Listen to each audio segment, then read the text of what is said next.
One, two.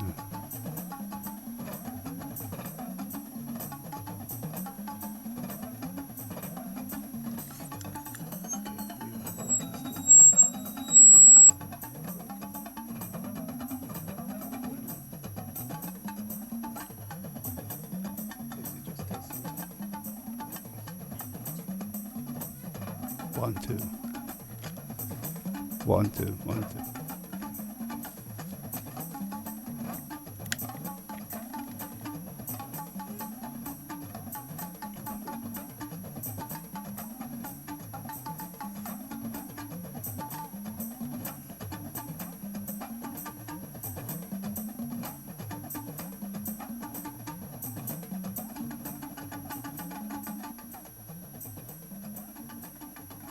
Okay, one start, yeah.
Greetings, greetings,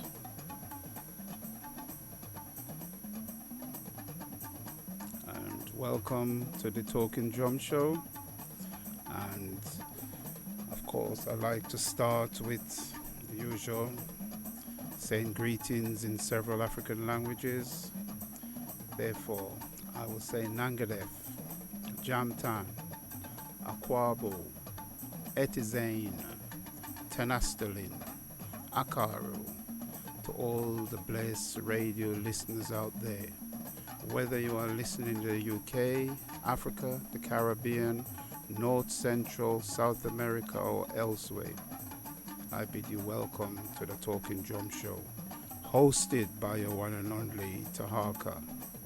Remember, the Talking Drum Show will be with you each Wednesdays between the hours of 2 p.m. and 4 p.m. So tell your sisters, brothers, kings and queens, friends and colleagues to tune into the Talking Drum Show right here on blessradio.co.uk each Wednesdays between the hours of 2 p.m. and 4 p.m.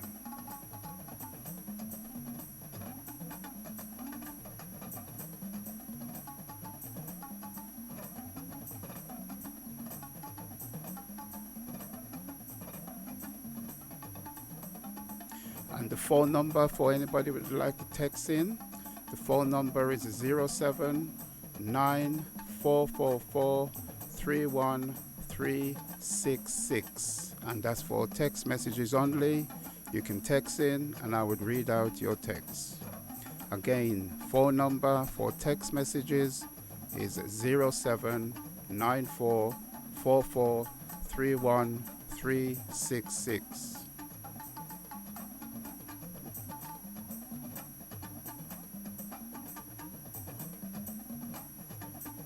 And I'll begin this week by making some announcements.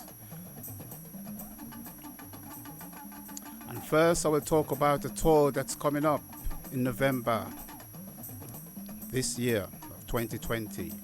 And this will be a tour to Senegal between the 17th and 27th of November. And if you would like more information, please go to the following website: visitafricatours.com. So that visitafricatours.com, and Africa is spelled with a K. So remember that. Spell Africa with a K. So it's visitafricatours.com, Africa being spelled with a K. And you will find lots of information about the tour coming up, and also some information on the last tour that was undertaken in November of 2019. You could also send a text to 07459677 Again, you can send a text message seeking more information about the tour at 07459677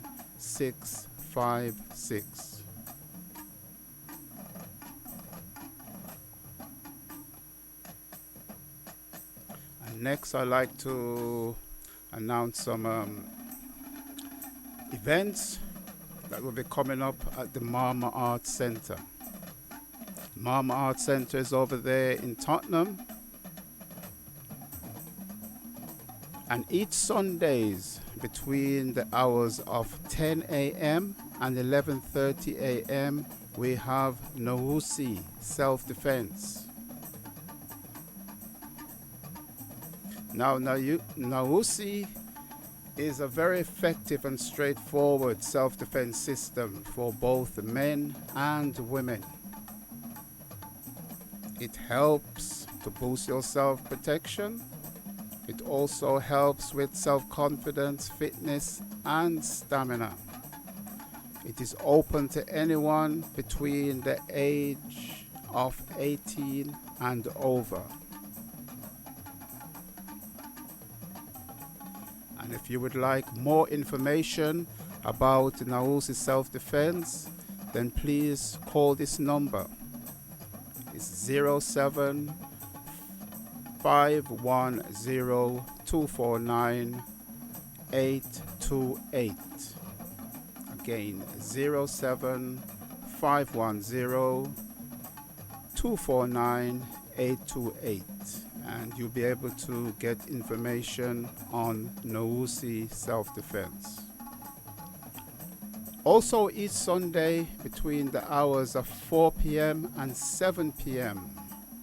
at the Mama Art Center, we have the PACM Umoja sessions. And this Sunday coming up, we will have words of wisdom from Kemet. What do they mean by spirituality? And this session will be taken by Undugu Imani. So again, between the hours of 4 p.m. and 7 p.m., that's the Umojo sessions at the Mama Art Center. And if you would like more information on Umojo sessions, you can phone this number or these two numbers. You can phone 0741-548-2167, or alternatively you could phone 0795-605-2128.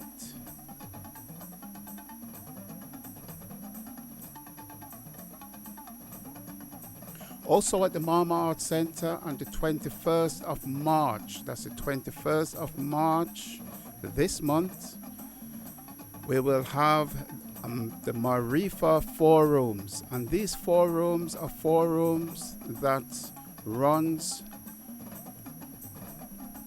once or twice during each month and will focus on topics that is of interest to the local community. And the topic that we'll be focusing on the 21st of March is the truth about coronavirus. Yes, coronavirus. this virus that is causing panic. And we will have an invited panel. So far we have Sister Kendaki, who's a very well-known herbalist in the community. Also invited is Dr. Stephen Sally, and also Dr. Yahshuat from the Hebrew Israelites. Also invited is Brother Vasco Stevenson. So that will be taking place on the 21st of March at the Mama Art Center. And that's between the hours of 3 p.m. and 7 p.m. So please come along and tell your friends. Bring them along. This is a free event. It is a very important event because we need to get to grips with this coronavirus, that we can educate ourselves a bit more about it.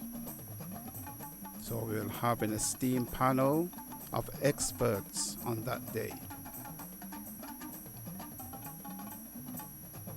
Another event in the pipeline is the PACM Africa Liberation Day, or Africa Day as it is now called in many countries. And that will be taking place on the 24th and the 25th of May. And that will be held at the New Legacy Center in Birmingham. So a little background about Africa Liberation Day. It's an event that has been put on by the Pan-African Congress Movement, also known as the PACM, in this country since 1975.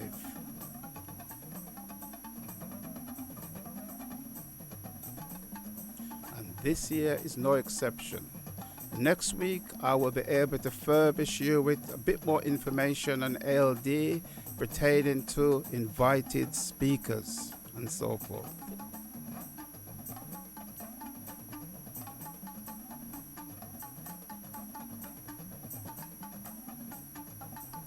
So once again, you're listening to the Talking Drum Show and blessradio.co.uk.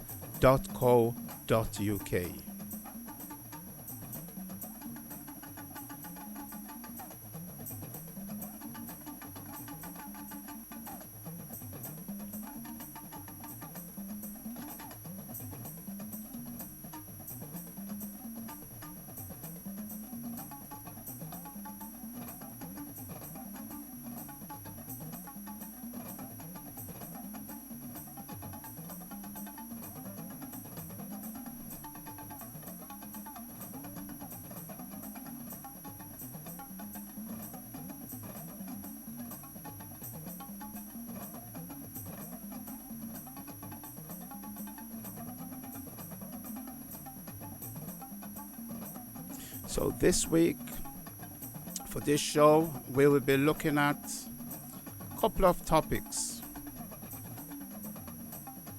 First, we will be looking at coronavirus, because you cannot get away from it. It's making up all the headlines, it's making up all the news. Then I will be focusing briefly on the tour coming up in Senegal. After which, I will be talking about Gorée Island and an attempt to deny what has happened there.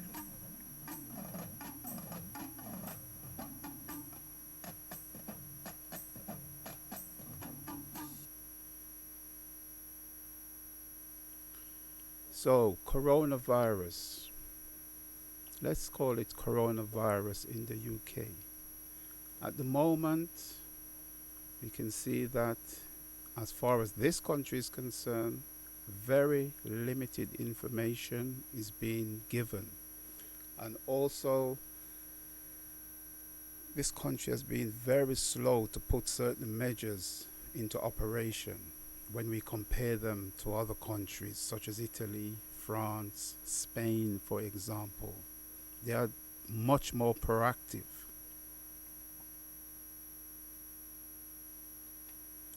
Therefore, that is why it will be so important to come along on the 21st to the Mo Arts Center to hear a panel of experts breaking down to us exactly what this virus is, what it's about, where did it come from, and so forth. Because as we can see, from swine flu to avian flu to Hong Kong flu to Spanish flu, and we can go on and on. There seems to be a persistent reoccurrence of these dangerous viruses. So what is truly going on? Are they just occurring naturally, or is there more to it? So that is why I give another big shout out to the meeting coming at the Mama Art Center. A panel of experts has been invited, and they would be able to give us a much deeper insight as to what is really happening. Now, one of the things that has intrigued me with coronavirus is an article that I came across, and it's from German media, Der Streit. I think that's how you pronounce it. And they are saying, has Africa been spared so far from coronavirus? Why? So why has it seemed to have exploded in Asia, exploded in Europe, and yet Africa is relatively untouched? They start off by saying, and remember this was written a couple of weeks ago, so there have been major developments since this article came out, but is giving an overall view.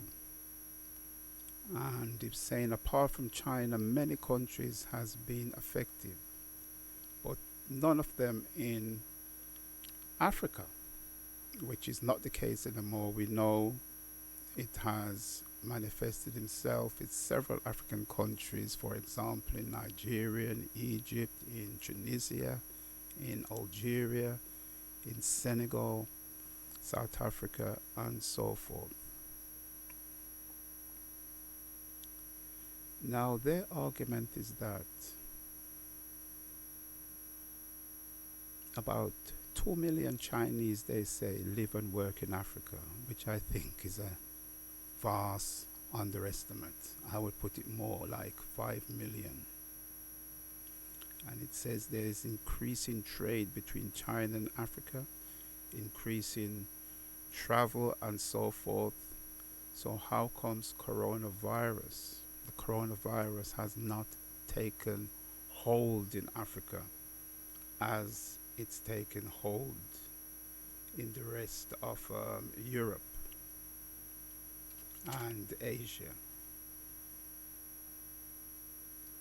Now, part of what they're hinting at is that, is there something in Africa that's hindering this virus from taking hold, from flourishing? Now, they go on to say the Chinese traveler make up the biggest group of customers, and Ethiopian Airlines, which is Africa's largest carrier. And this booming trade between China and Africa is, or should be, a sure route for coronavirus taking a greater hold in Africa. Now, they've come up with several speculations as to why Africa have seen very few cases of the coronavirus so far.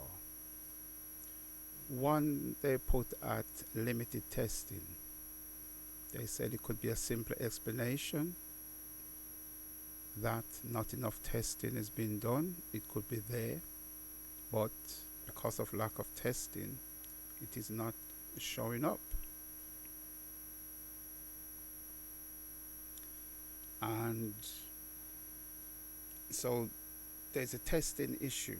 There's also the issue that they said until recently, only Senegal, very recently in fact, only Senegal and South Africa had any kind of capacity to test for this virus. Now, the latest development is that over 16 African countries has now obtained the ability to test for this coronavirus. And these include Nigeria, Gabon, Cameroon, Ethiopia, Zambia, Sierra Leone, for example. Now, the WHO, or the World Health Organization, has identified 13 priority countries in Africa with strong links to China. And they are still mystified why there isn't more cases of this virus, considering this huge link with China. I mean, for example, Sierra Leone have said any Chinese or anybody coming from China entering its borders will be automatically put into quarantine for at least 14 days.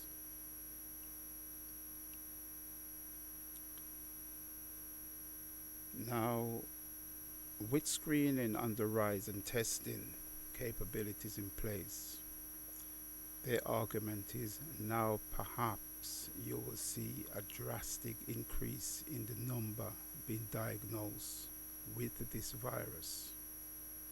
Well, the screening in Africa has been put in place at least for the last 2 weeks. Effective screening has been going on, and still the cases are very, very low compared to the other parts of the world. They've also mentioned, apart from Africa, how South America is also seemingly very little effect is also on South America, that not many cases have come to light in South America. Now there's a specialist, calls himself a specialist, Paul Hunter, based in the UK, and he specializes in infectious diseases and epidemics, and he largely put down the absence for cases of coronavirus or COVID-19 on the continent down to luck.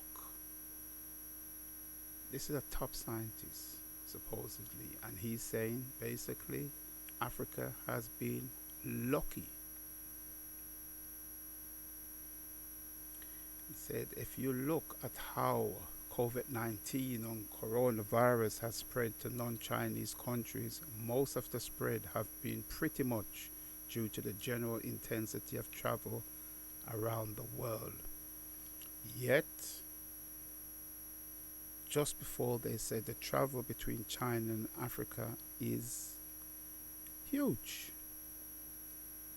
Huge. So basically they're clutching at straws. They're scratching their heads. That why is Africa, as they see it, escaping relatively lightly?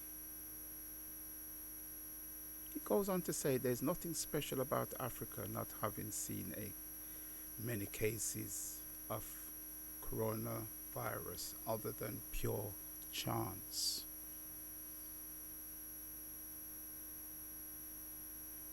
Now,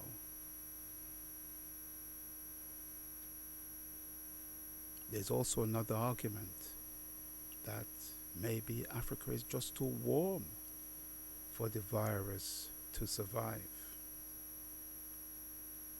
This theory goes on to say the continent is too warm for COVID-19 virus to thrive.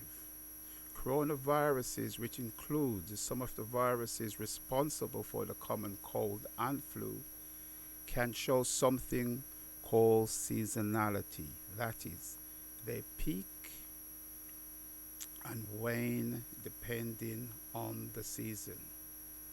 Many colds and flu viruses peaks in winter, for example. The droplet sneezed and coughed out by people spread more easily in winters, otherwise in cold weathers, dry air, than people crowded inside together. So what they're saying there, cold weather, you tend to be much more indoors, close to each other, so there's a greater propensity for the virus to spread in those situations. Whereas in warmer weather, there's a much more outdoor situation. Therefore, people tend not to be so close together for prolonged periods of time. So they say when the season is warmer and more humid, the droplets transmitting the flu, or in this case the coronavirus, to fall out of the air more quickly. So that's their theory. Warm weather causes the droplet to fall out of the air more quickly. They do not hang around, therefore limited its transmissions. So that's one theory.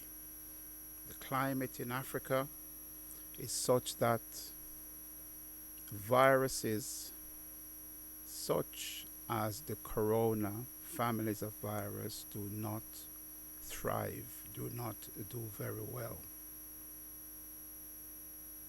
That's one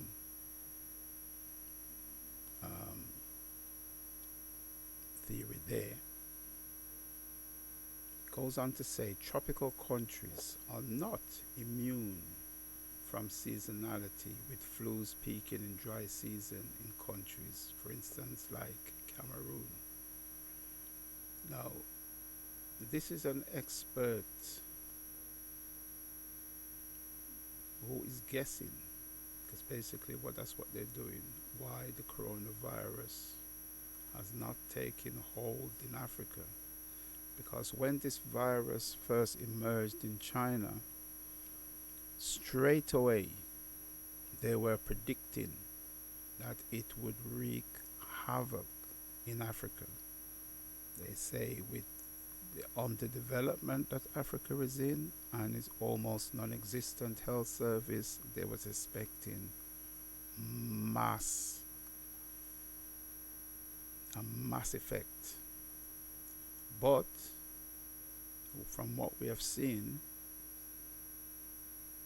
things have turned upside down, and it's Europe now that is experiencing this mass effect of coronavirus. You have Italy, a country of 60 million people basically being shut down. Where in history has that ever happened?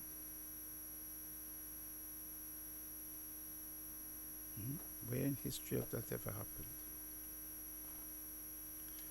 So either information is deliberately being held back, or they are playing guess games. They do not really know what's happening.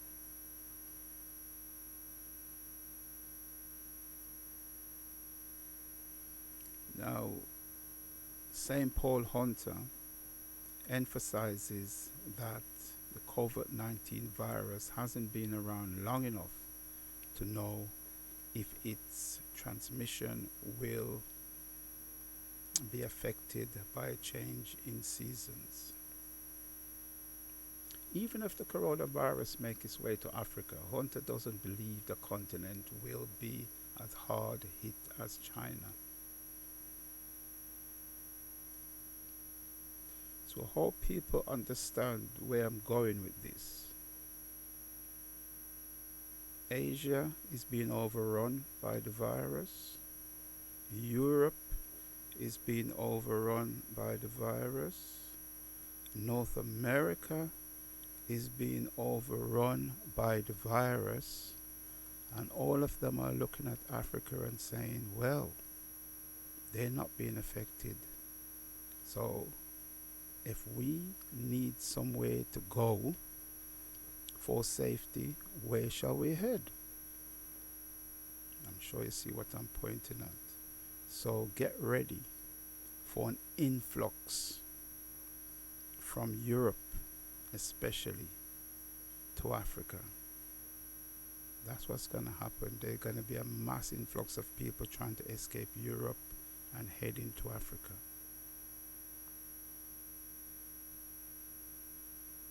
The same Professor Hunter argues that droplet diseases don't seem to be as big an issue in Africa. He says, adding that SARS, another coronavirus, which causes respiratory diseases, which thrive on the respiratory system, just as the coronavirus, spread through 26 countries in 2003, but failed to gain a hold in Africa. Influenza epidemic are also less intense on the continent, he pointed out. In addition, in Africa, people generally don't live crammed together in such densely populated areas, and they also spend a lot more time out of doors than they would in more northern countries. He goes on to say, I think that mitigates against such a severe outbreak. That's what this professor is saying. But there's also the opinion that there's no evidence of African immunity. There have been rumors swirling on social media that African countries haven't seen a case of coronavirus yet because Africans are immune. So that's the new theme. Well, we know that's not true. They have seen cases, but we've got to bear in mind the cases that are propping up in Africa is of outsiders coming in. There's a recent case in Egypt when I think a death, in fact, that somebody from Germany came in recently and was tested positive for coronavirus. I know the person that was tested in Senegal and became the first case was somebody from Italy that flew in. And also that was a case in Nigeria. It was somebody flying in from Italy. So you can see the cases that are cropping up are cases of people coming in from Europe mostly and bringing it there.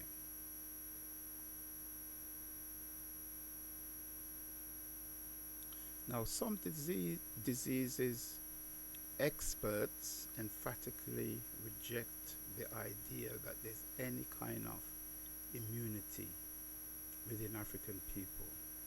One goes on to say this is nonsense and there's no evidence whatsoever that this is false news, this is fake news.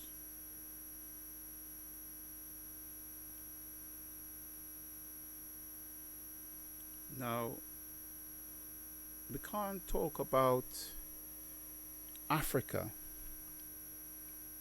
very long before coming across the name of Bill Gates. So what does he has to say about coronavirus and Africa? Now, Bill Gates recently has warned of over 10 million deaths in Africa being caused by coronavirus. That's his prediction. I remember who Bill Gates is. He's a member of the eugenesis movement. And remember his foundation, Bill and Melinda Gates Foundation, are engaged in population reduction in Africa. So I knew it wouldn't take him long for his eyes to light up, saying, man, here's an effective way to further curb Africa's population.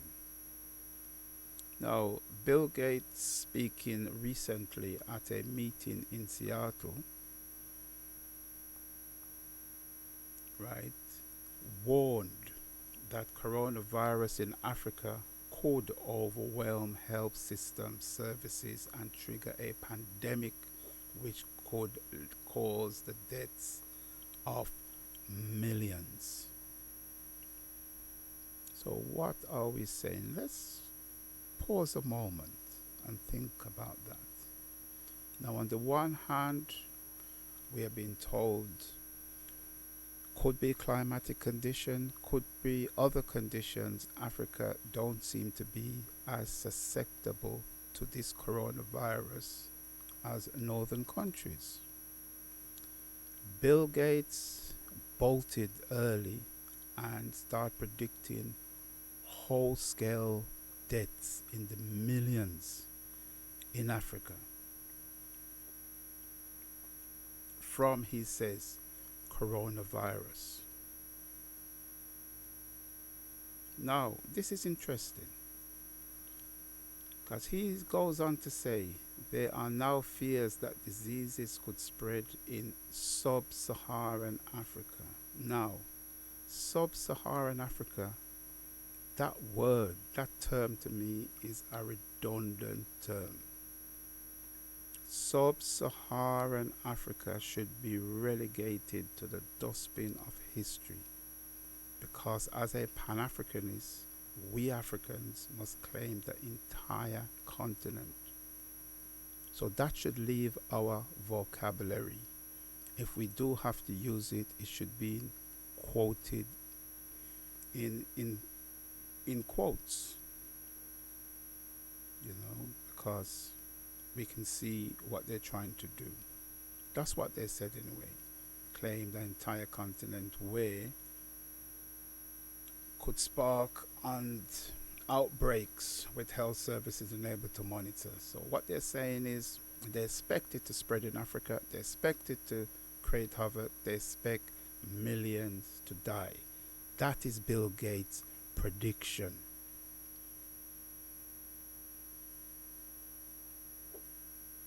That's his prediction. And it didn't take him long to start bringing up the doomsday scenario for Africa. Because like I say, as a eugenicist, his aim in life is to drastically reduce the population of Africa. And here he sees a great opportunity. Now he says this, and I'd like you to listen to this carefully. He says, this is a huge challenge. We have always known the potential for a naturally caused or intentionally caused pandemic,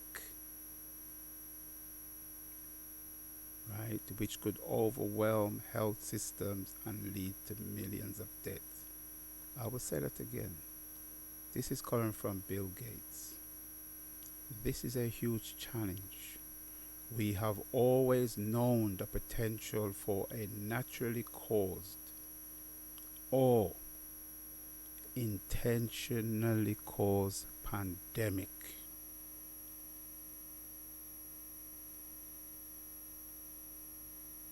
Now think about that.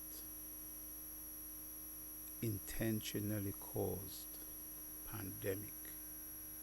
Now those are coming from his words. Those words are coming from his mouth. Intentionally caused. So what I'm reading into that is saying if coronavirus does not have the devastating effect in Africa that he predicts, then bank on something else happening in Africa that will cause that devastation.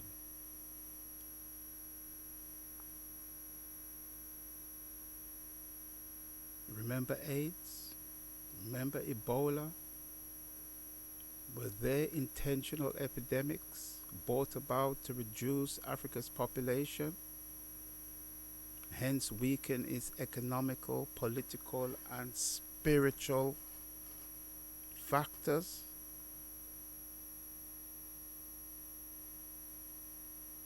That should ring alarm bells. The alarm bells should be ringing to us. Bill Gates has entered the arena.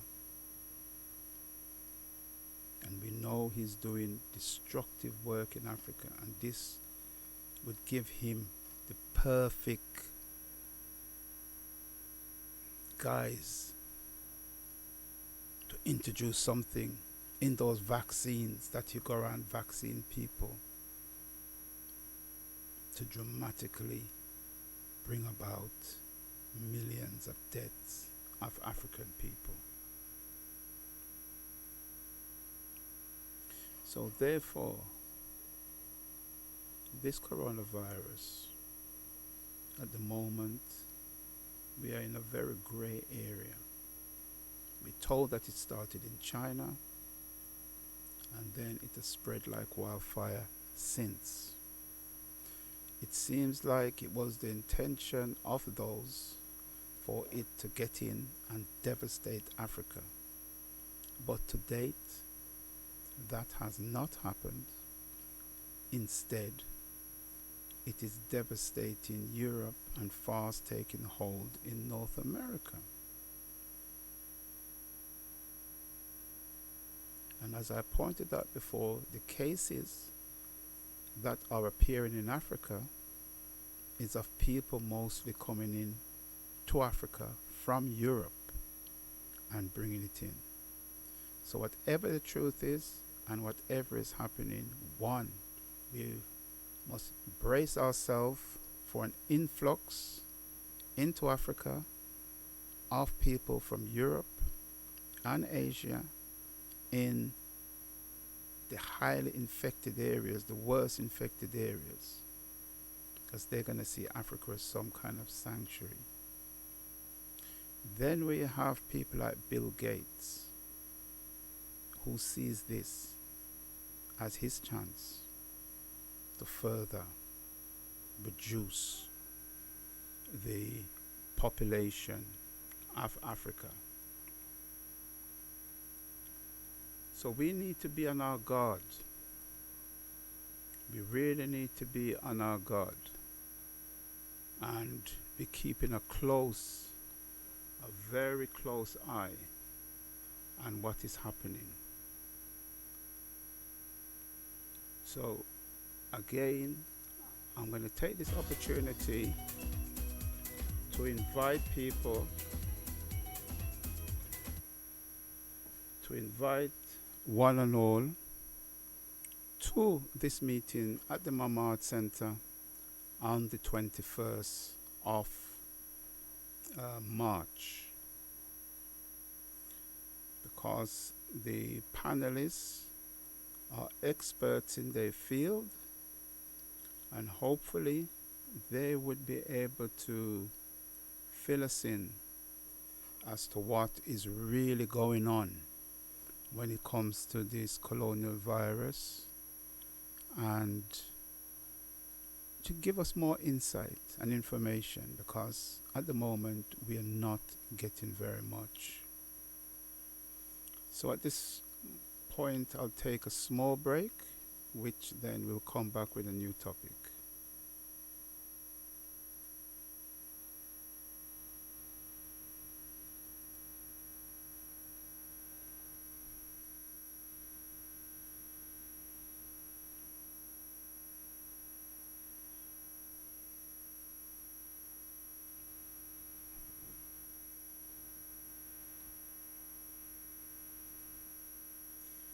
Yes, yes, yes, yes. And we are back. And now we'll be looking briefly at um, a topic that I mentioned last week. And last week we talked about Goree Island when I mentioned about the trips we'll be coming up to Senegal. And I came across an article recently. It was written some time ago, but basically it was saying that Goree Island never happened. So what that is really saying, the transatlantic slave trade never really happened. Now, if anybody was to go out, especially go to Germany and say the Holocaust never happened, you'll be locked up. Hmm? It's a criminal offense to deny such a thing. And yet, it seems that there's people galore going around telling us that slavery, our Holocaust, didn't happen, which I find remarkable that that state of affair can be allowed to exist. As I mentioned, this article must have been written some time ago.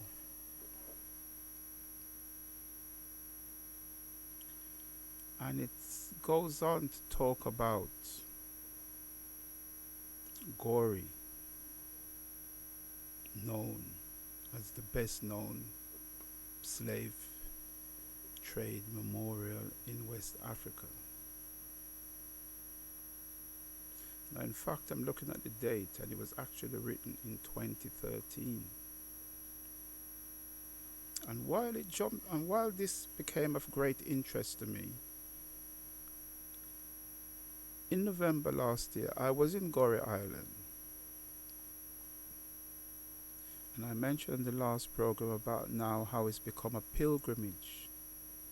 And it's a way of Africans, the descendants of those Africans, taken away as a way of going back and completing the circle of us returning back to Africa. So therefore, if there are those out there who would go as far as to say, never really happened. I mentioned a figure of 15 to 20 million Africans passed through Goree, and I did say I think that's a very conservative estimate. All that has been pushed aside, saying it was never happened. It was just a place of basic relaxation. Now, this article came about as a result of Obama at the time, his visit to Goree Island. And the article goes on to say that the official story is that millions of African slaves passed through what we call the door of no return,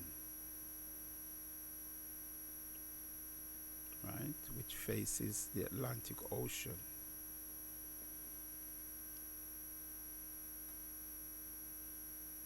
Now, that's the story, or that's the fact. Not a story, it's a fact. That's what happened. Millions upon millions of Africans were taken out, filtered through Goree Island, taken across the Atlantic to the west. Now here we are, our Holocaust deniers, saying that never happened. Now, this article goes on to say history have agreed since the 1990s that the house, they're talking about what they call the House of Slave, is likely to be just a private residence that had nothing to do with the slave trade. Now, I find that startling because I was there in November. I went into walked all around it, looked into the various chambers, seen the paraphernalia that was used, and here they're saying it was most likely just a private residence. It had nothing to do with the slave trade.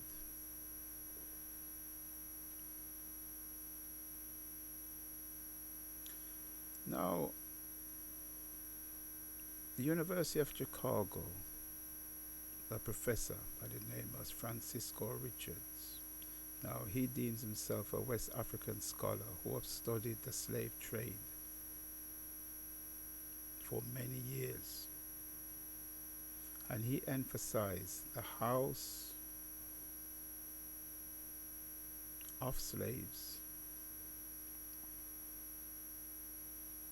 as he put it, which is in big demand today, right, seems to be nothing of the sort. That's his argument. It was just a made-up story. It was just a house where some rich Europeans lived and no such things took place. Now, over the years, there has been heated academic debates around Gorée. But in the mid-1990s, it says following a controversial article in Le Monde, which is a French, I think, a French newspaper, Le Monde meaning the world. The debate have largely been on the revisionist sides, and most historians today would argue that the scale of the slave trade in Gorée was likely much lower than in many other parts of Western Africa.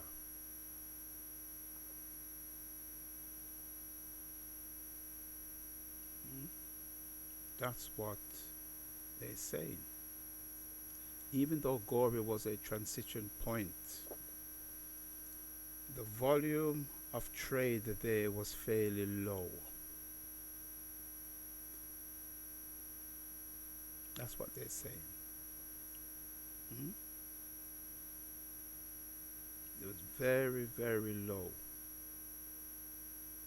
probably decreasing over time, especially after the 1750s, as captives were increasingly retained in Senegal to work in food production. Now they're trying to turn everything on its head, because here they're saying even if slavery exists, it was small, minute numbers. And after the 1750s, no longer was Africans being held in Gorée for shipment. Instead, they were all being held in the mainland and were used in food production.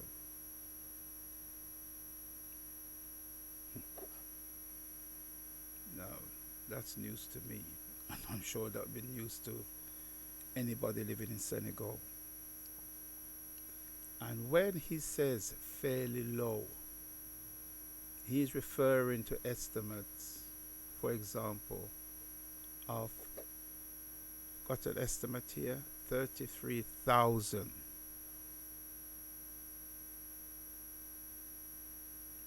33,000. No.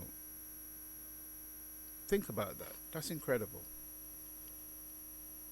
From 15 to 20 million pass through in its entirety, he's saying only something like 33,000 pass through Gorée Island.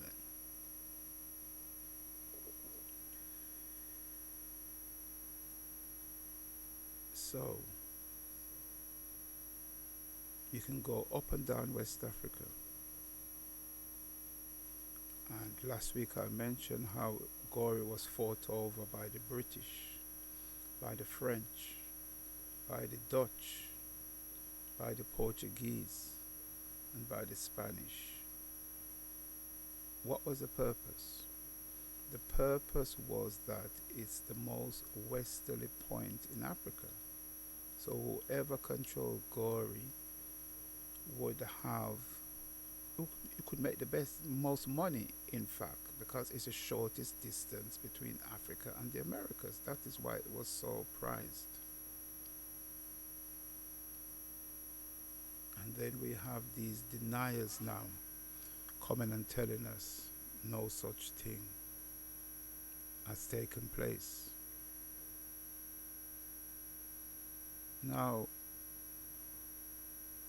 that's something that we've got to do as African people. You see, when we allow other people to write our history, we see where we end up. Right? They are writing textbook. This is a university professor writing textbook, and this is what he's putting out. So this now become official reading for many people. Many people growing up, and they're going to reference him as a so-called expert. This is what he says. That is why it is vital for us to write and record our own history. Well, the great thing about Gorée is that it is real. It is not a figment of nobody's imagination. It is real. It is there. You can go there. You can see it. You can talk to the native people of the island. Because I think it was in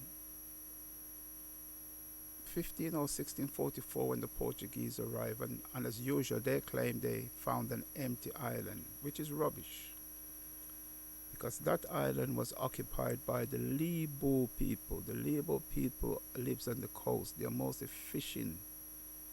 They engage in fishing, and Gorée, being just off the coast of Senegal, was a place that they frequented regularly and actually lived on.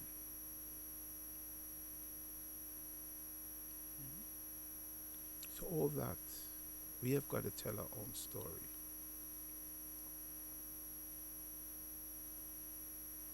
Now Gorée, now today, is a place of pilgrimage.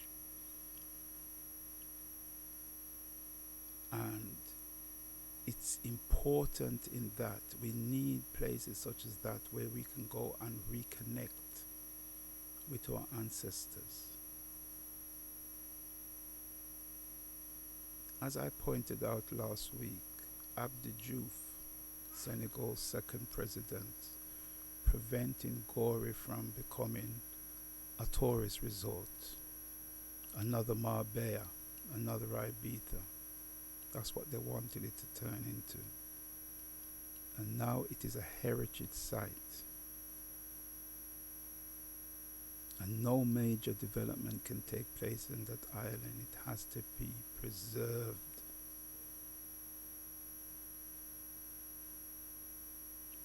So that especially African diaspora can come back and can see what truly happened to us.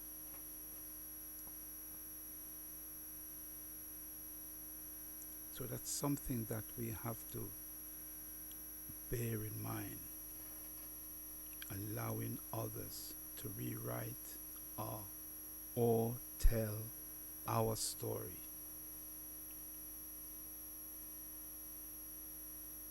That is why it is vital. It is vital for us to be proactive, I would say. Proactive not just in telling our history, but proactive in living what I would say in living a Pan-Africanist lifestyle, in re-engaging with our culture, in that we engage with our spirituality and we re-engage with our traditions. Because the further we are removed from our traditions, right, the more opportunity it gives others to distort our history, distort it to the point where many Africans, far removed from Africa, through no fault of their own, through the slave trade, now disbelieve our true history.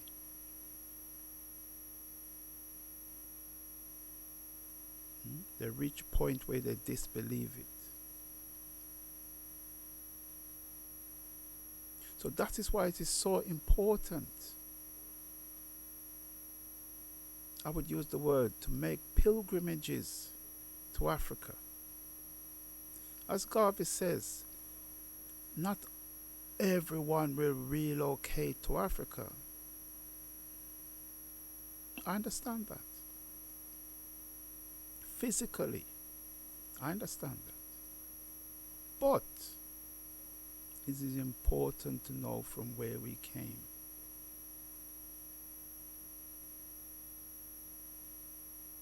And in order to do that, even if you just visit Africa once in your lifetime, make that an aim. Make that an aim. Because as we mentioned earlier, with the coronavirus situation, the headlines was written before it came fully to the public attention. And the headline was predicting doom and gloom for Africa. Because as with AIDS, as with Ebola, as with many other things, these things are engineered to cripple Africa. By crippling its population, you will cripple the continent. Hence, once the continent is on its knees, others can walk in and help themselves.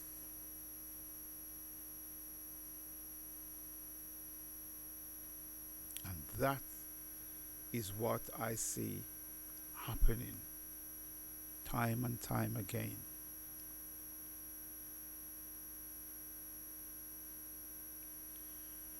It's gory today. What would it be tomorrow? Gory is a pivotal point in African history.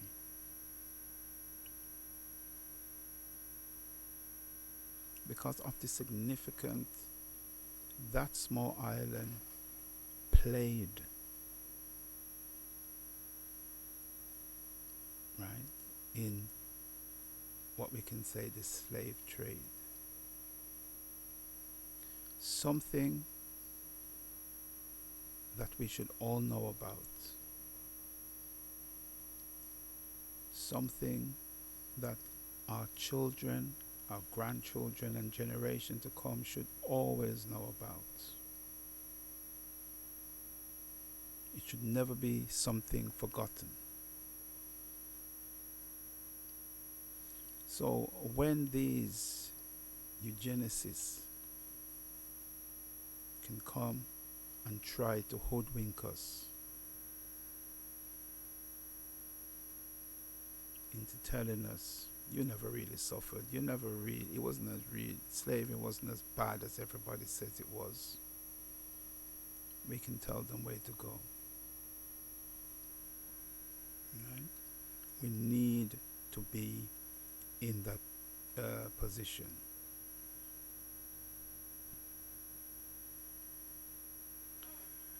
So I'm just going to take a small break and we'll be back.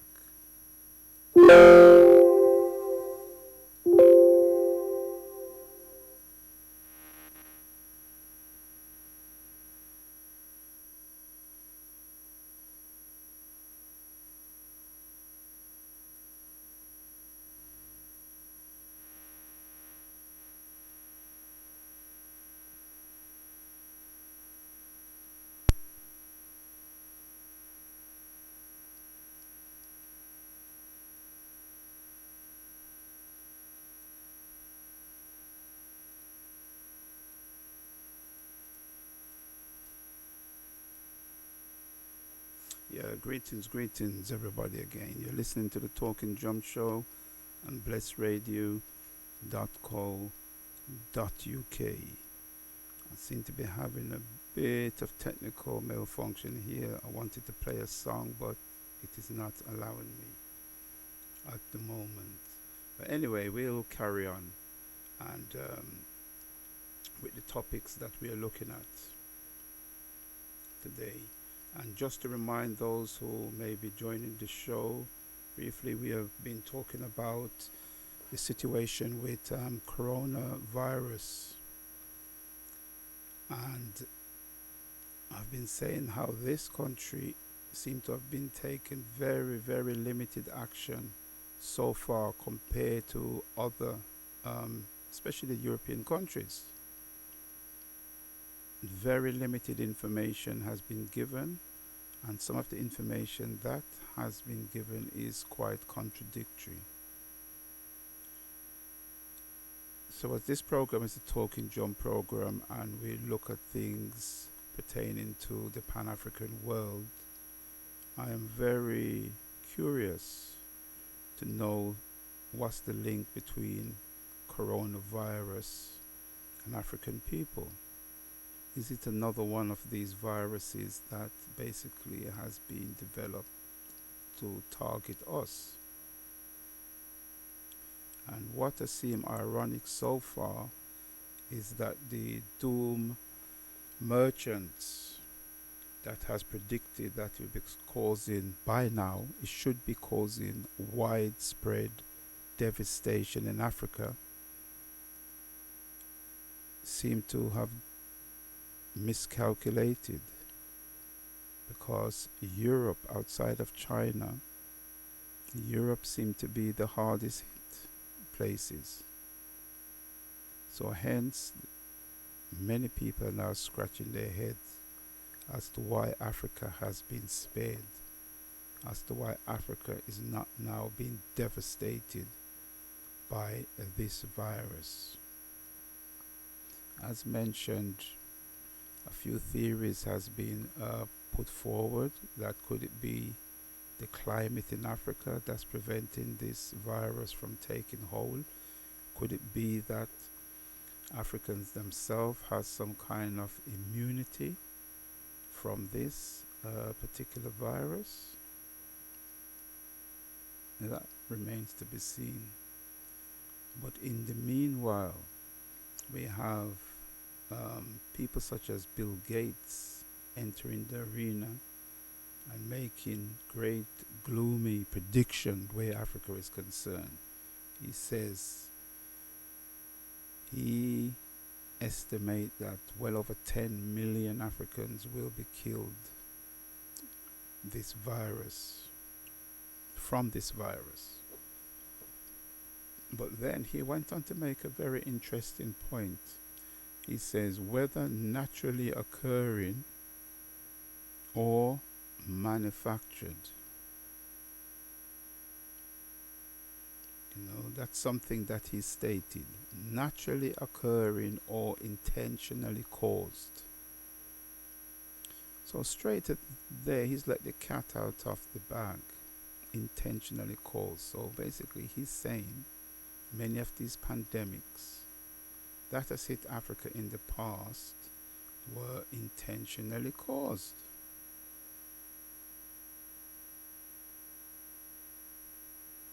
But I should say epidemic, because pandemic would suggest that it hit the whole world.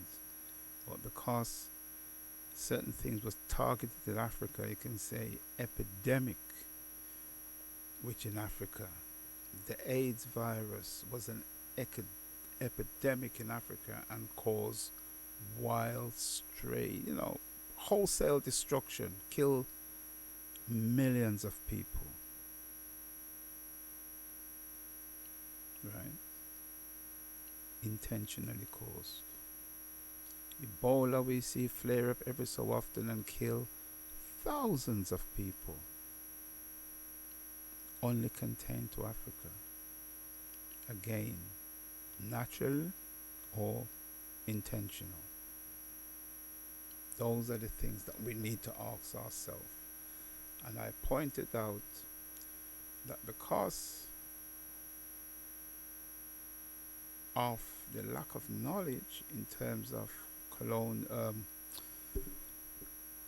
the coronavirus, the Mama Art Center will be putting on a meeting on the 21st of March, which a panel has been invited.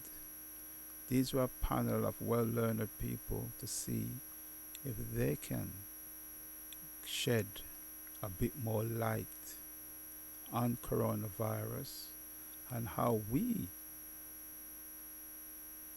as a community, as black community, can protect ourselves more effectively against it. Because at the moment we're just being told to keep washing our hands. Yes, you can wash your hands 100 times a day, but does that guarantee you any kind of protection? I would think not. Right? Therefore, I hope to see as many of you at the Mama Art Center as possible.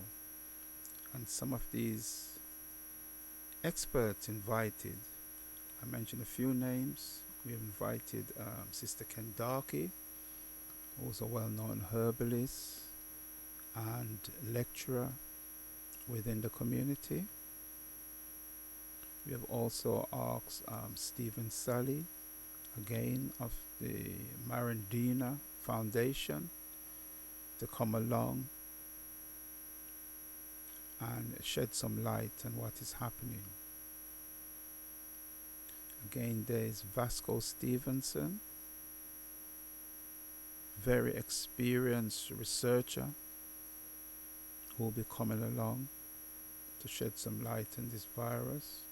And then there's Brother Yehoshaphat of the Hebrew Israelites, he said he has done a lot of research into viruses. So when coronavirus came along, he was particularly interested in it. So he'll be coming along also to shed some light and to just what's happening pertaining to this virus.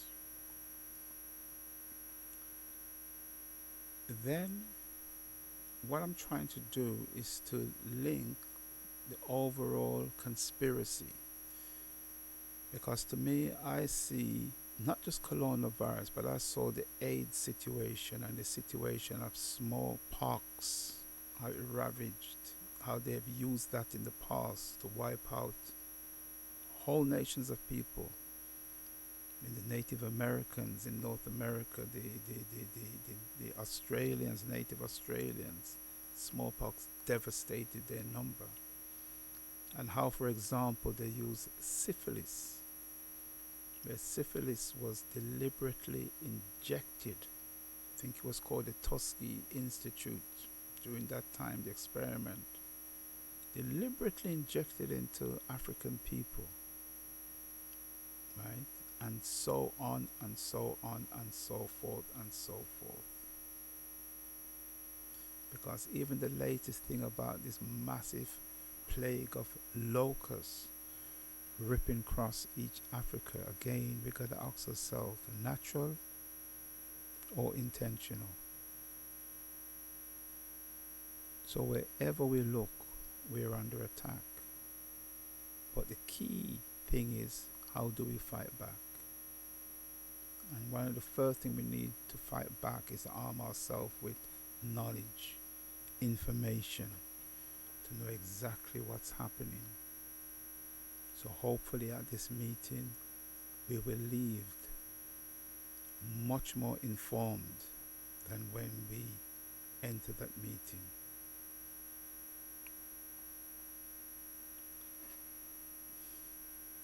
So again, I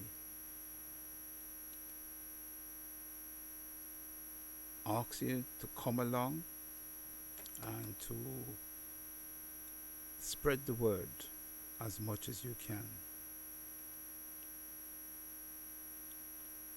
Then I start to look at another way that we are attacked, and that's to deny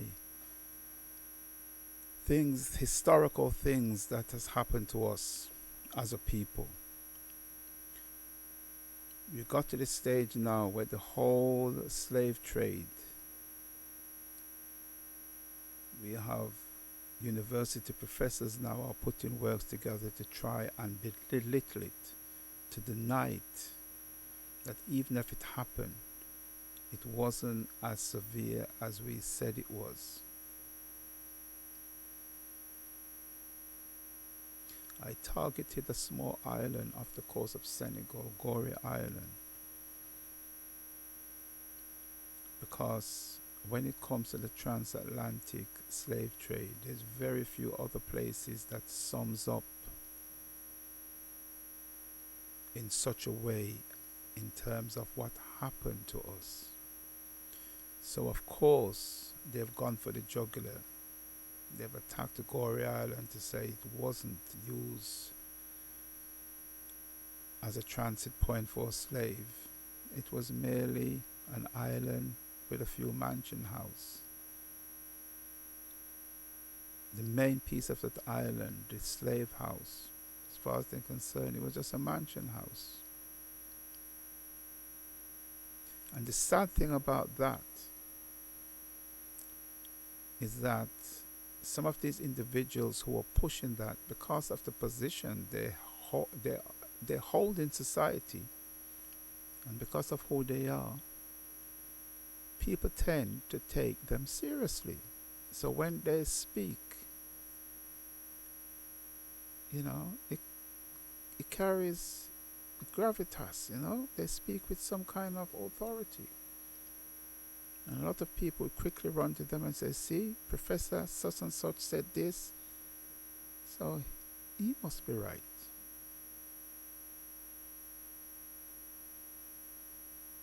But one of the things I'm saying, we must not lose touch with our roots, because by keeping in touch with our roots will keep us grounded.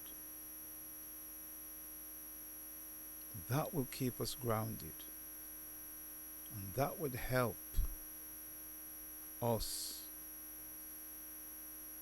to be able to hold on to the truth as it is. So that is why it's important for us to tell our own story and write our own story.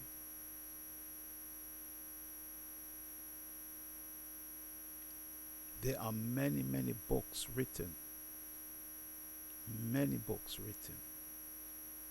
by our own scholars telling us what has happened since our major contact, you can say, with outsiders, especially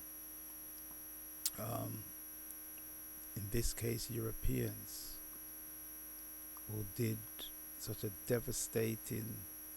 a devastating effect in Africa in terms of what they did with the transatlantic slavery. And I'm always reminded, when I talk about the transatlantic slavery, never forget also what the Arabs did in Africa, because they preceded the European and they were just as barbaric.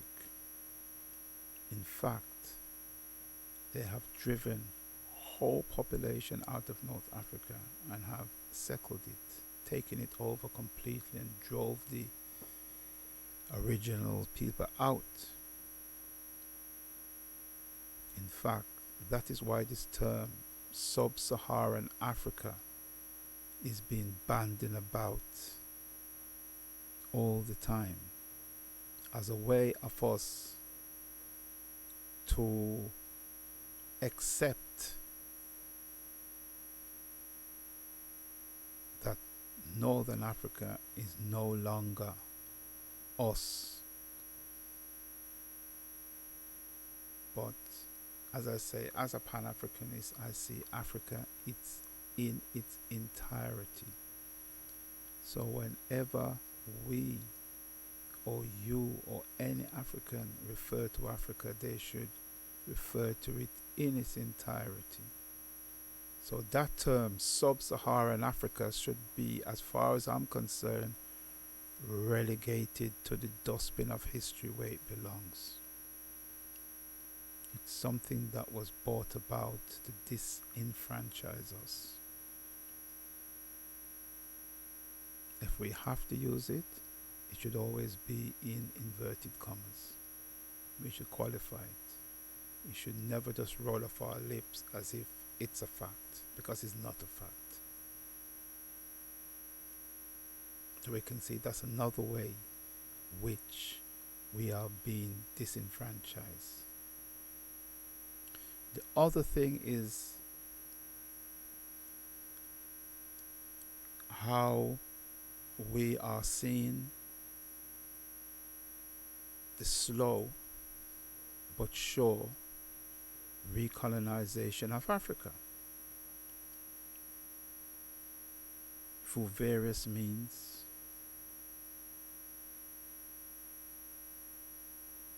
Now, the most visible way we have seen it taking place, or what is most visible to us, is the way the Chinese are moving in Africa. Now, as opposed to the Europeans, who basically had the term, they came to conquer, they took over, they colonized, and they took out and took out and took out, but put nothing back. The Chinese says they have come with a different way. They have come as equal partners.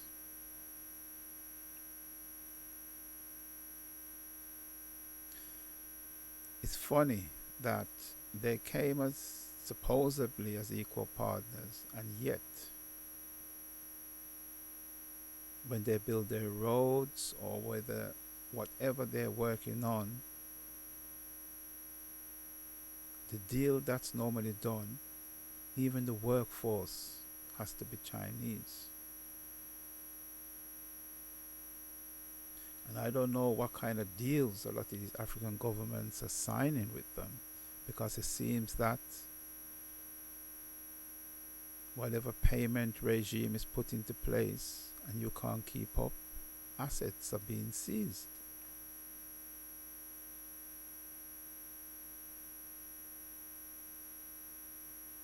Now, an article that I referred to from a German publication estimated about 2 million Chinese in Africa, because they were puzzled if there's 2 million Chinese working, traveling, doing business in Africa, why is the incidence of coronavirus so small? But like I said, 2 million seems a very, very conservative estimate to me, because I know I've read somewhere about 2-3 years ago of a figure of 5 million.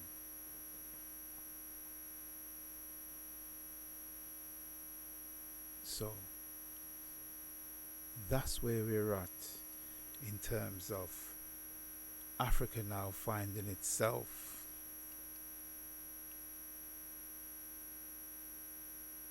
being squeezed.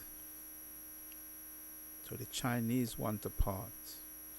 We have long known how say places like India have always been in Africa for many years since the British brought a lot of them in, and now they're trying to, because India has now become a major power in the world,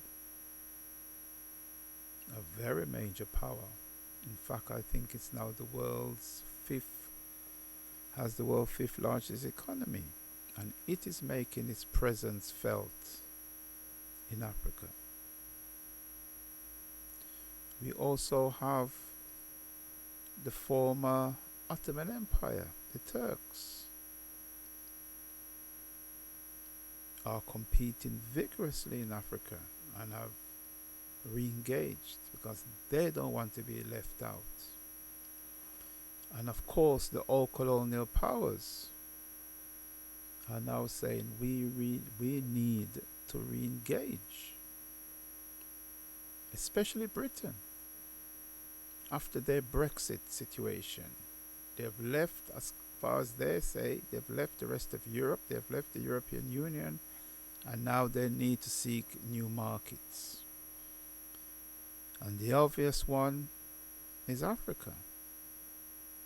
So hence, I think it was in January, I had the UK Africa Forum taking place, where many African leaders came here and they were wined and dined by this country in order, surely, to secure trade deals and so forth. I just pray that in its eagerness to do business, Africa does not sell itself short. Because there is a shining example, and that's Rwanda. Yes, Rwanda is reaching out and doing businesses all over, but it makes sure it diversifies. It does not attach itself to any one country or any one economic bloc. And it also has a process in place that if companies want to just come and ship out primary resources and not put it back in, they will not get very far in Rwanda. So now they're forced to invest. So if it's coffee, for instance, you come and you set up a plant where you can dry the beans, roast the beans, and have finished products. If it's cars, we see now Volkswagen have engaged in Rwanda, but they've set up a factory building and manufacturing cars there. The first mobile phone on the continent is produced in Africa. Yes, it's teamed up with another company, but it has to be done there. So I think in its way, Rwanda is pointing the way forward. Yes, we live in one planet and we have to re-engage, but let's do it in a way that is also beneficial to Africa. Let it not be so one-sided.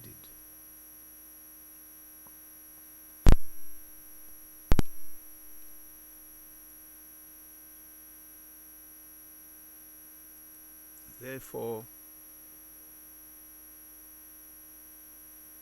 that's the way Africa needs to move. It needs to be partners. It needs to demand transfer of technology, not just a one-way street. That's the only way to do. We need to be able to negotiate from a position of strength. And Africa should be able to do that. Because what is bringing all these people to Africa, they're in search of raw materials, primary products, which Africa has in abundance. But gone are the days, and I hope they are gone, primary products that is dug up and shipped away. Now, with a population of 1.5 billion, Africa needs to be generating work and wealth for its people.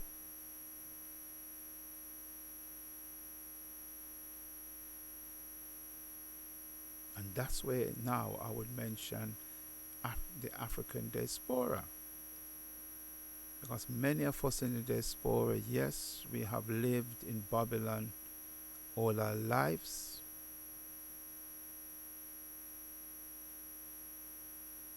And what has been done to us is unforgivable. And we should hold those who done it to us. We should always never forget what they did. Right, and hold them to task. Because yes, we must be compensated for what we have lost. We must be.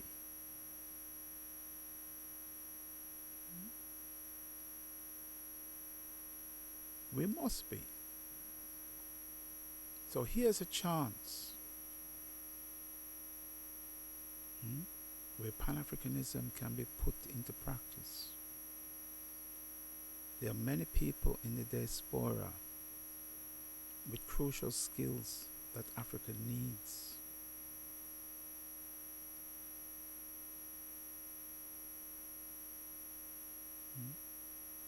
So we need to re-engage. We need to re-engage. And while we are trying to re-engage, African governments need to make it easier for us to re-engage. Because after all, we are Africa's, I wouldn't say forgotten, I wouldn't say lost, but we are Africa's children who was taken away.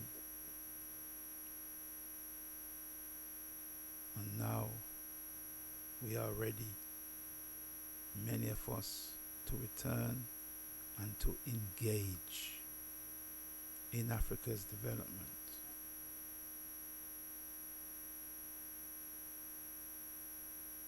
But as Marcus Garvey, who spent his life championing Africa and Africa's development, says, we are now scattered in the Caribbean. We are now scattered in North, Central and South America. So not everybody may not relocate physically to Africa, but through a shared sense of destiny, we are together. Hence the term Pan-Africanism. No matter where we are part of it. And what we need is for a strong Africa.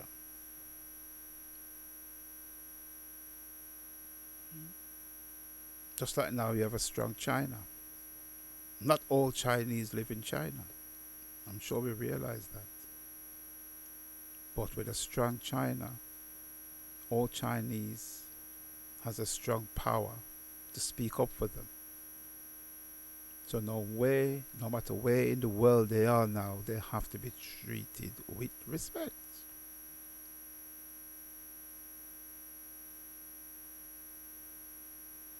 And that is what we need to see also in Africa, a strong Africa. That no matter where African people are in the world, they have to be treated with respect. And let's face it, the diaspora has a crucial role to play.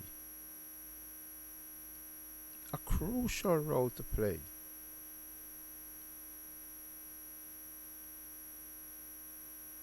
In Africa's development. because it reminds me of the time when Nkrumah talked about while he was in the West. And I think during the time he was at Lincoln University in America, he actually joined the UNIA, an African Communities League. And from what he witnessed and from what he saw, when he eventually became president of Ghana, he was in a position to put many of those ideas into practice.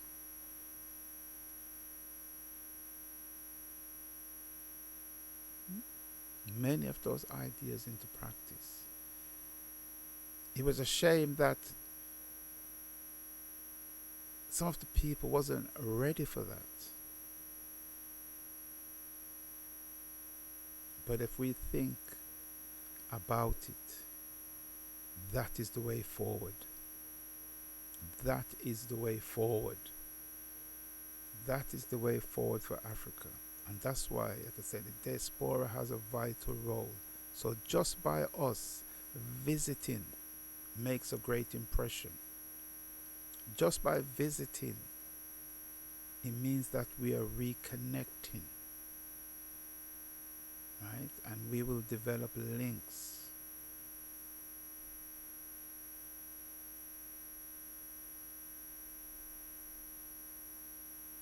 Just by us taking the little spending power we have and using it in Africa will greatly help, because when you combine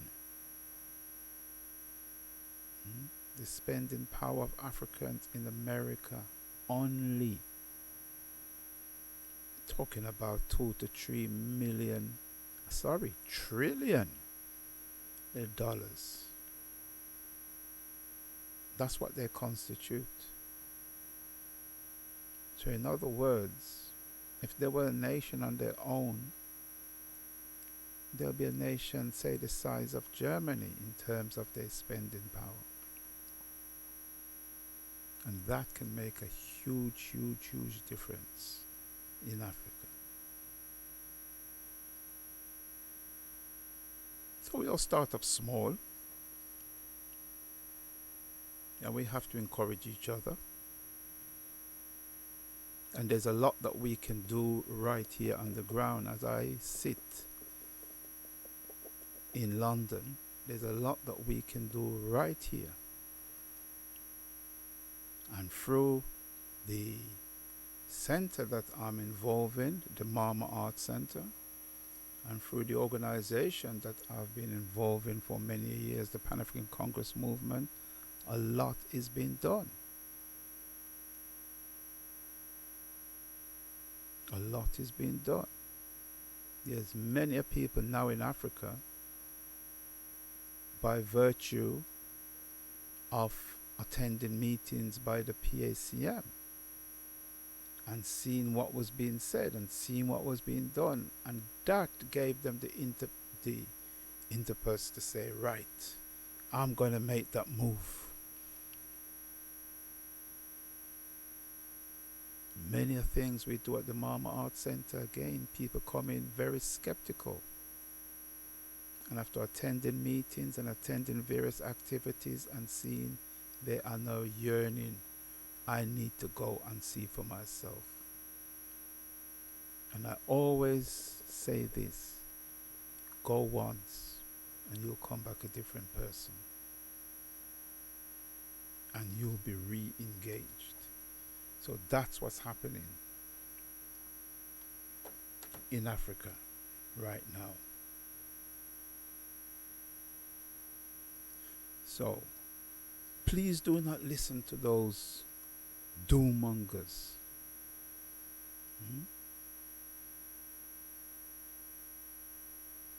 Because a lot of black people, Africa is finished. It's just chaos. Yes. Because that's the way it's being portrayed. Because believe it or not, you may have those racists running around telling you, why don't you go back to your own country? Why don't you go back to Africa? Why don't you do this? But the more people that, African people that get up and say, I'm moving to Africa, is the more, how can I put it, frightened they become. So there's actively always been an agenda to keep us out of Africa. When Garvey tried to go to Africa, why did they block him? Why did they stop him? Why didn't they want him there? And the one Hanyo told, go back where you come from. And when they say, okay, I'm off now, they block you. Hurdles are put in your way. You're not allowed to go. Because what's the saying? They prefer us where they can see us, where they can monitor us. Right? Because from the time of chattel slavery, every time African people would gather, that feeling came into their mind. What are they up to? So hence drums were outlawed. Many things were outlawed because there's that constant fear factor.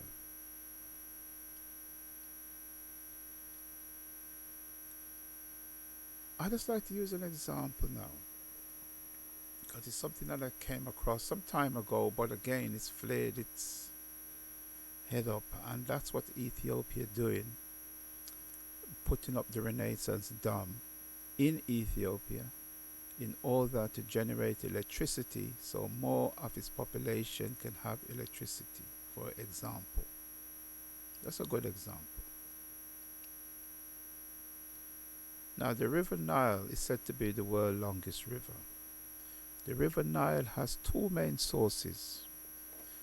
One in what's known as the Great Lake, the shores of Uganda, Tanzania, Kenya, so forth, and one in the highlands of Ethiopia, Lake Tana. And those sources meet in Khartoum, in the Sudan, and flow down through Kemet into the Mediterranean Sea. Now, about 85% of the waters in the Nile emanates in Lake Tana in Ethiopia. 85%.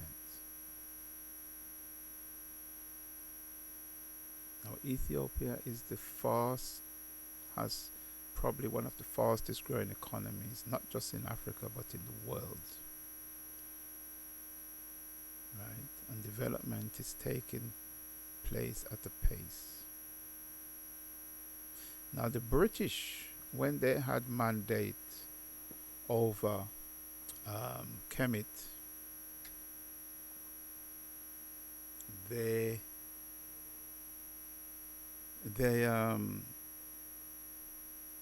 wrote some document, apparently in 1921, I think it was.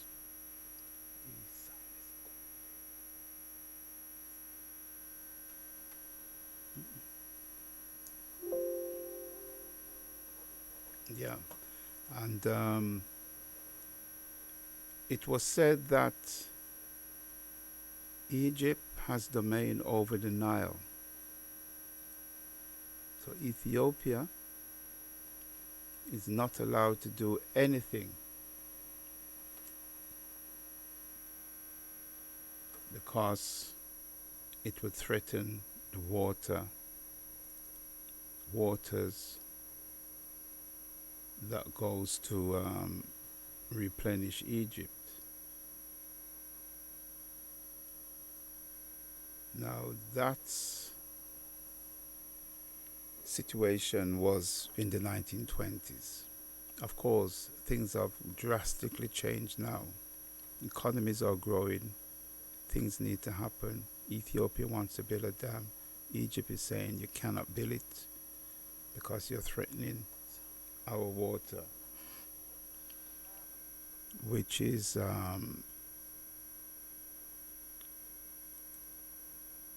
crazy. At the moment, I'm just trying to fix up the sound on this.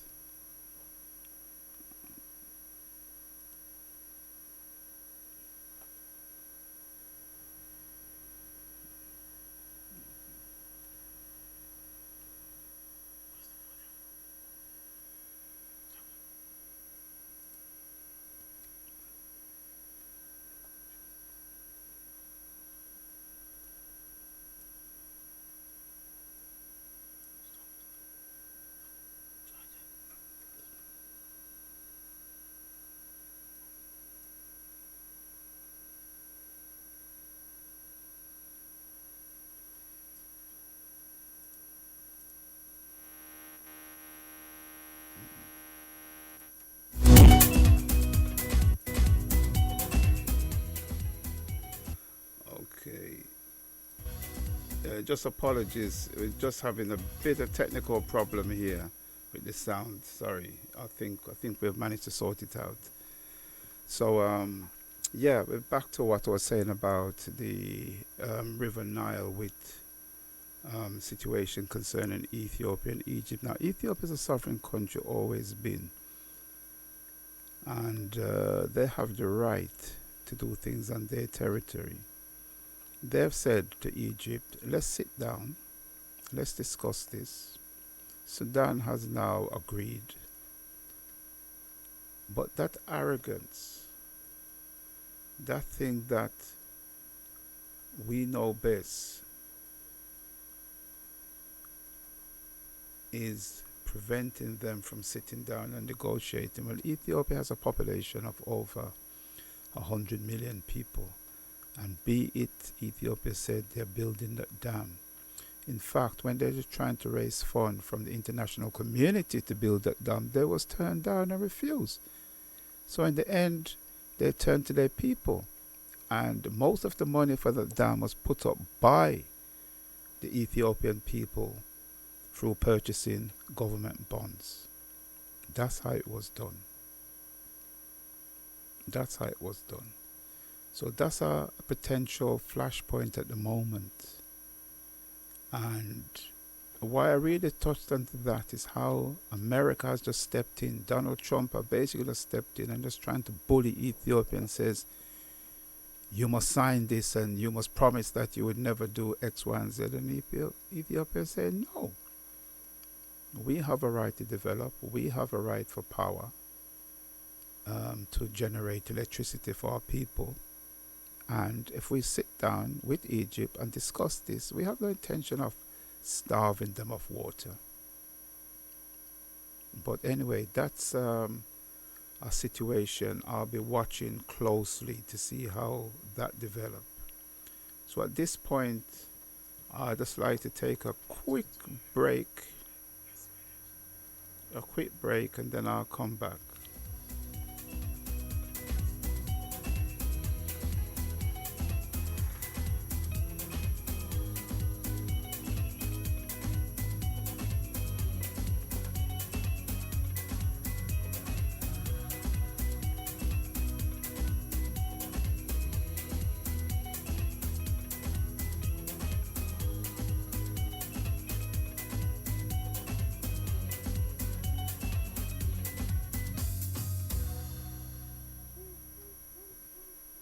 Yes, yes, yes. You're listening to the Talking Drum Show on blessradio.co.uk.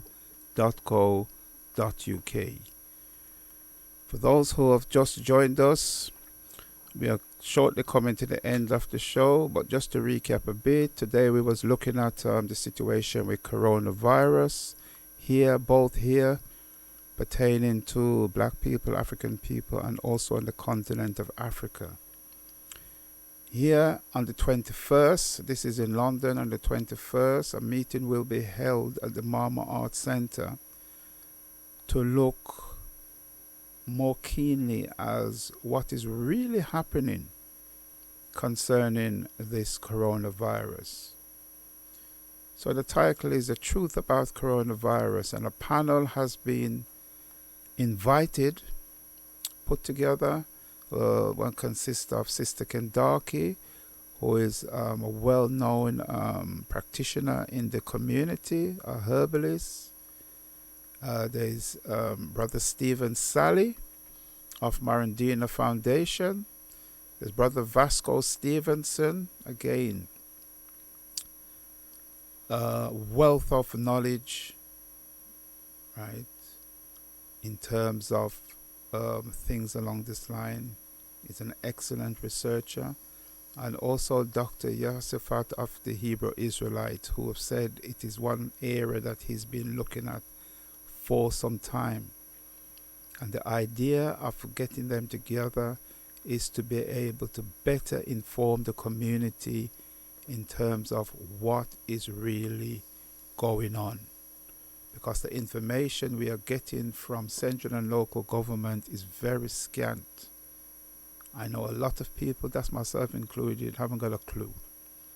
One minute we are told this and we are told that. The only thing we are consistently being told is to keep washing our hands. Now, one of the other things I looked at briefly is the experts are now scratching their head as to why corona has not exploded in Africa, because that was the prediction.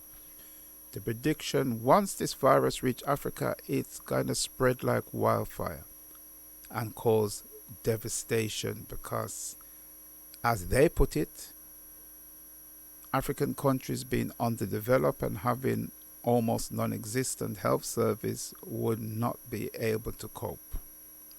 But so far, that has not been the case.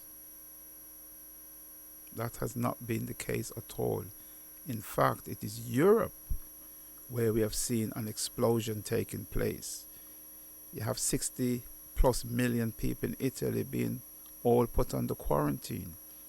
So of course that's worrying everybody. And of course, broadcasting from the United Kingdom, that's also a worry to us, because it's just a matter of time before we expect it to explode in this country. So we need to have a better handle to what's going on. So we have turned to our own people, our own experts will be coming along and will be putting us more in the loop.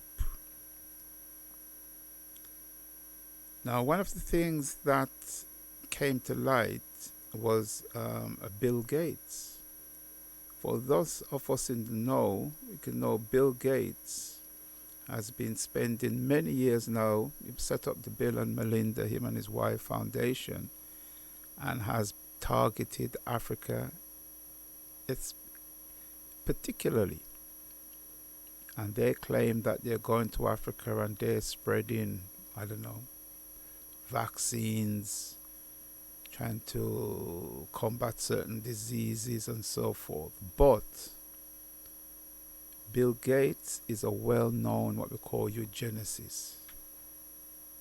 He believes in population being reduced, and especially African population or population of black people.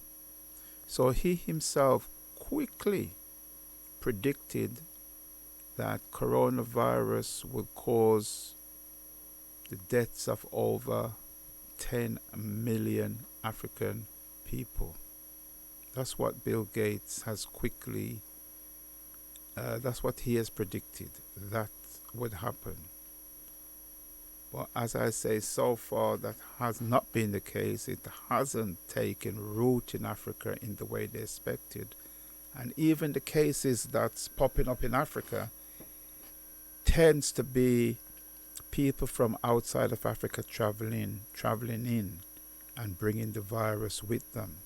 Because the case I know in Senegal, in Nigeria and so forth was cases of people coming from Italy with the virus.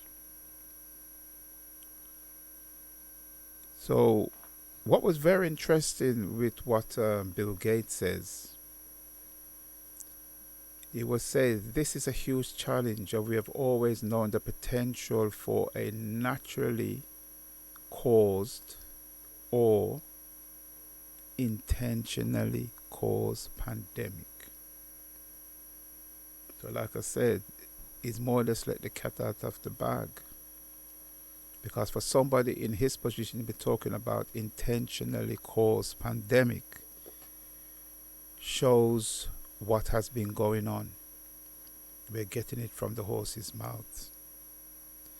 And I mentioned about the epidemic of AIDS and Ebola in Africa and how many millions of people have died as a result of those. And we can see from what Bill Gates is saying, those was intentionally caused. And that's a means of curbing the population of Africa. So, as this corona situation developed, I can see a mass exodus to Africa from Europe, because it's been said that the virus cannot really survive in Africa due to climatic conditions. Because as you know, the northern countries go through their seasons, hot and cold, whereas the vast parts of Africa stays around a steady temperature. And that's what some are saying. Corona will have difficulty surviving in an African climate. So I can see a mass exodus of people from Europe. We are already seeing it from China heading to Africa. So that's something we've got to keep an eye on. And also to end, I will again revisit how our history is being rewritten right under our noses. Because somewhere that is on a tour that I do, Gorée Island, which I take people to, and you have tour guides explaining the whole history behind the island and what took place there. You have, in inverted commas, top academics now coming out and challenging the whole notion of the transatlantic slave trade, and targeting Gorée in particular, because that little island probably played the most significant part in the transatlantic slave trade. Now that's been targeted, and things are being turned upside down on its head, and it's been said nothing like that ever happened. So again, we can say our history is being rewritten. But suffice to say that many African scholars have done sterling work pointing out what happened. So we should seek out their works, seek out their books, seek out their lectures and listen to them to educate ourselves into what has happened, so that can be passed on to generations coming up, that we would never be hoodwinked and never have that wool pull over our eyes again. Because in Germany, to deny the Holocaust that happened to the Jews carries a prison sentence. You can be arrested and locked up. And yet, all over we can see people now denying the Holocaust that happened to African people, and nothing happens to them. But the best way for us to defend against that is to arm ourselves with knowledge, and get back to the source, right? Re-engage with our history and our culture and our spirituality. Live it.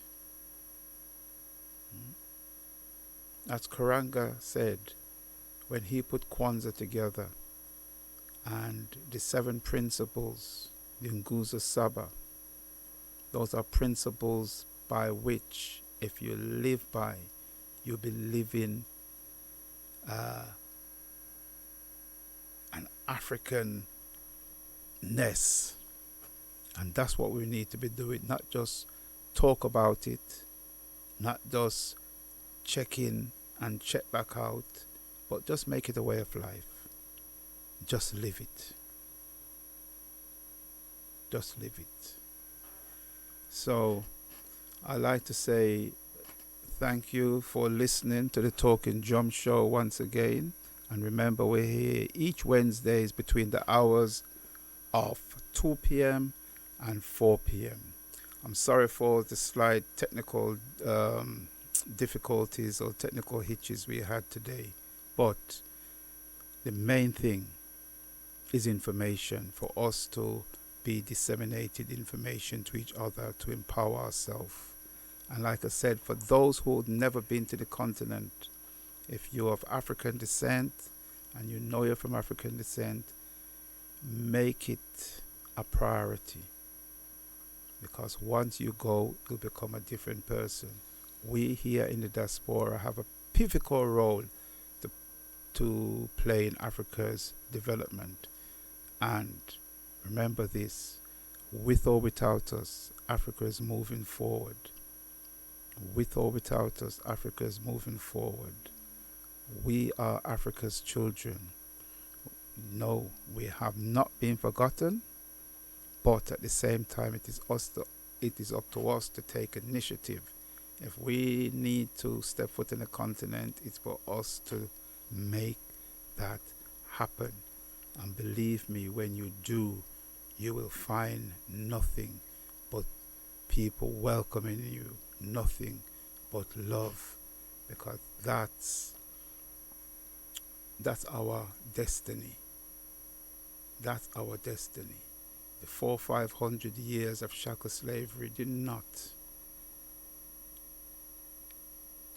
rip us away from Africa. Because when you think, if you look at the history of Africa, the thousands and thousands of years, and then you put a timeline, and then you say, right, for 500 years this happened to us. It's just a blip. Before Africa continued, after Africa continued, that little blip, and we must get over that, re-engage with Africa, and play our part. Let us play our part, right? Let us push aside those deniers. Let us not listen to them. Let us get on top of these eugenicists who would like to do us harm, because the recolonization of Africa is in full mode at the moment. People are flooding back in. We need to get in. We need to help set that agenda, right? So until next week, I wish everybody a good day, and I'd just like to end by thanking the management here at Bless Radio for providing this platform, which has made this program possible. I'd also like to big up the other presenters for their unique contributions, and I've also like to give thanks and praises to the ancestors for their fighting spirit and their will to survive, right, despite what they went through. Because of their fighting spirit or will to survive, that is why we are here today. That is why we are here today. So all thanks and praises to the ancestors. And I'd just like to play out now with a song from Peter Tosh.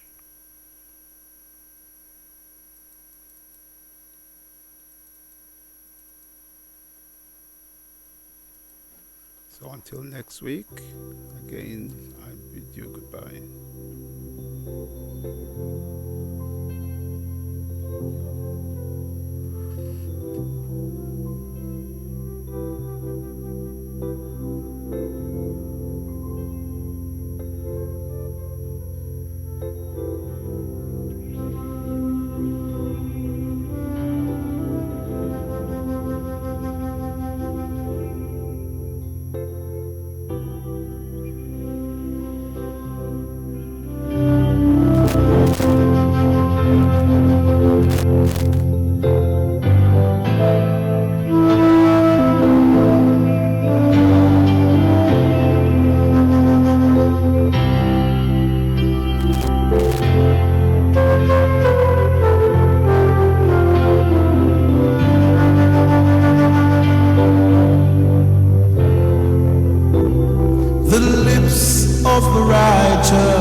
city.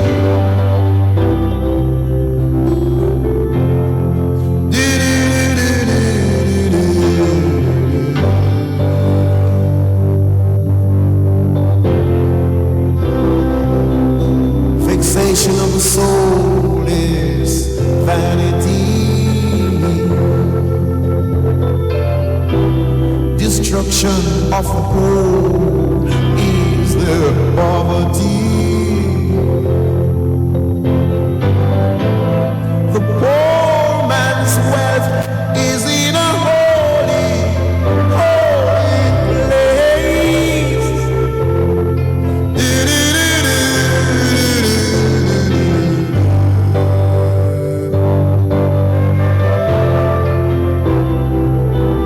Why do you fight each other?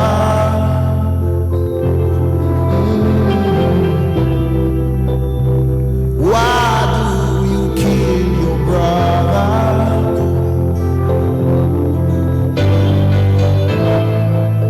Then your reward will be the century.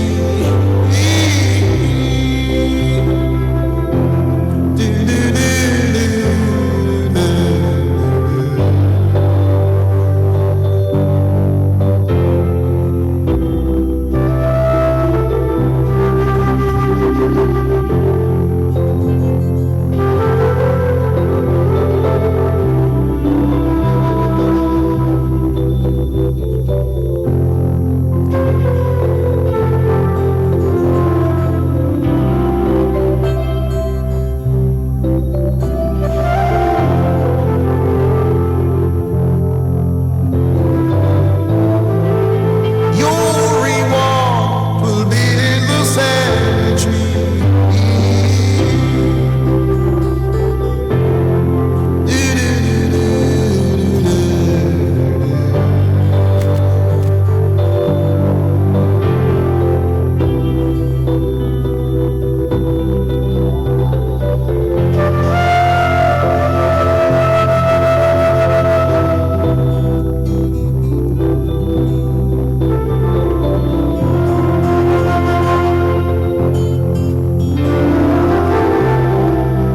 We got to build a better nation.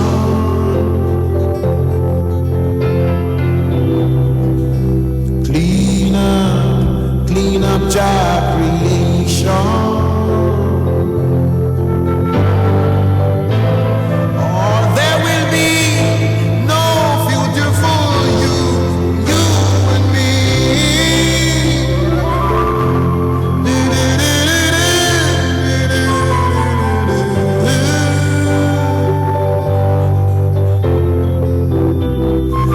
The lips of the righteous, it teaches many, but fools die for want of wisdom. The rich man's wealth is in the city.